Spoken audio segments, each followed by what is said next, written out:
Easter is false doctrine, and in this video I'm going to break down exactly why Easter was created only to blind you and distract you from understanding or understanding what Passover is and to overshadow Passover itself. Now, Easter is the worship of the sun, as in the big bright sun that's within the sky, and the worship of two strange gods, one being Tammuz and his spouse that is known as Ishtar, but her real name actually is Easter, as they would pronounce it over on the east side of the world.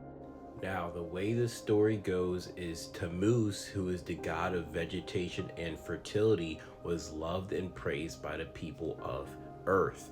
And because of that, his mother, Ishtar, was jealous of the relationship that she saw that he had with the people of Earth and ordered her soldiers to unalive him. This resulted in a time period when the Earth was barren and dry and there was nothing growing. And because of the suffering of the people and Ishtar's ultimate love for Tammuz, she decided to descend down into the nether realm or nether world and resurrect him and bring him back up in an egg. 40 days prior to this, the women would cover their head in ashes, mourning the loss of Tammuz. Now, this was known as Count 40 or Lent. On the day of his resurrection, people would go to the ocean and worship the sun or the sunrise. Today, we know this as sunrise service. Now, funnily enough, when we go into the Bible, Ezekiel chapter 8, verse 12 through 16, it states, "Then said he unto me, Son of man, hast thou seen what the ancients of the house of Israel do in the dark? Every man in the chambers of his imagery. For they say, The Lord seeth us not, the Lord hath forsaken the earth. He said also unto me, Turn thee yet again, and thou shalt see greater abominations that they do. Then he brought me to the door of the gate of the Lord's house, which was toward the north, and behold, there sat women weeping for Tammuz." And if we go to verse 16 of that Ezekiel chapter 8, it states, "And he brought me into the inner court of the Lord's house, and behold, at the door of the temple of the Lord, between the porch and the altar, were about 25 men, with their backs towards the temple of the Lord, and their faces towards the east. And they worshiped the sun towards the east."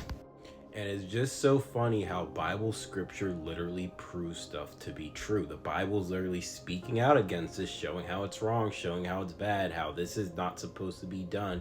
Yet it's literally proving how all of this is true, or how this story is exactly what they were doing that was wrong.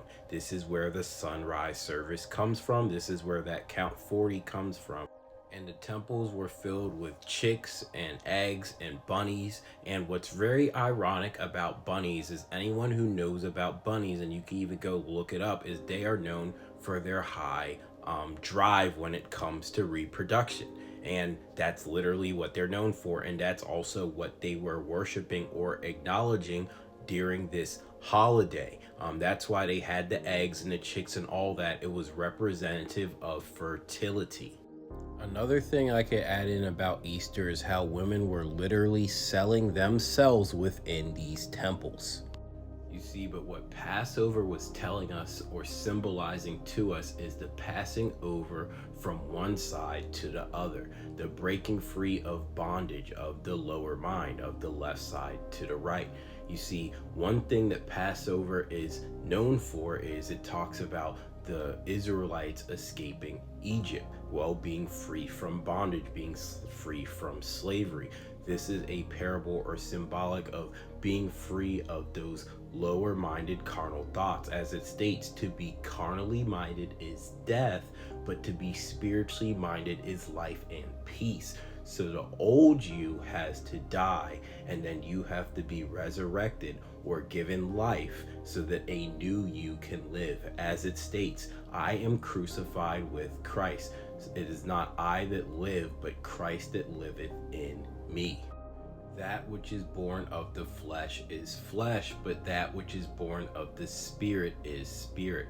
Christ, or Jesus Christ's death and resurrection, is symbolic of the old you, the fleshly you, the carnal you, having to die and then being brought up or raised up with the spirit.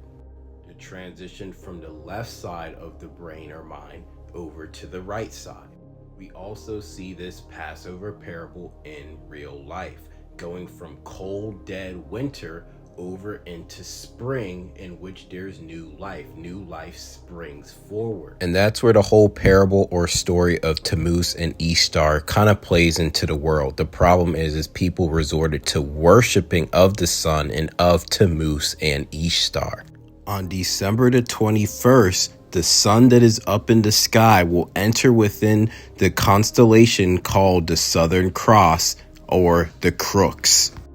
So the sun is crucified, and then for 3 days and 3 nights, the poles of the earth are furthest away from the sun, and this is known as the winter solstice.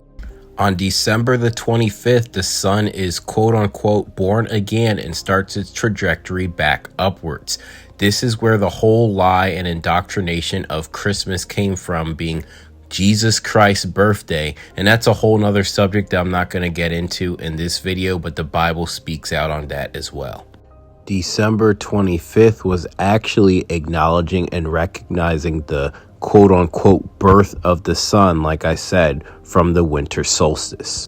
So in the end, it's more worship of the sun. So the main point of this video is this: just like it states in Mark chapter 7 verse 8, "For laying aside the commandment of God, ye hold the tradition of men, as the washing of pots and cups and many other such things ye do."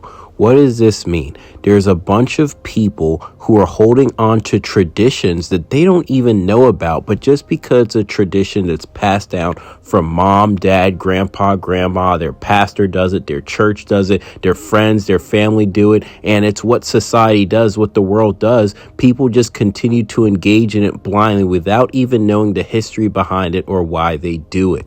So that's why you have the celebration of eggs and Easter bunnies and all this nonsense that's the worship of idols. As it states, to blind lead the blind, and they will both fall into the ditch. It also states, do not be conformed to this world, but be transformed by the renewing of your mind, that you may prove what is that good and acceptable and perfect will of God. It also states, friendship with the world is enmity with God. Whoever makes himself a friend of the world is an enemy of God. It tells us, enter ye in at the strait gate, for wide is the gate and broad is the way that leadeth to destruction, and many there be which go in thereat. Because strait is the gate and narrow is the way that leadeth unto life, and very few be that find it.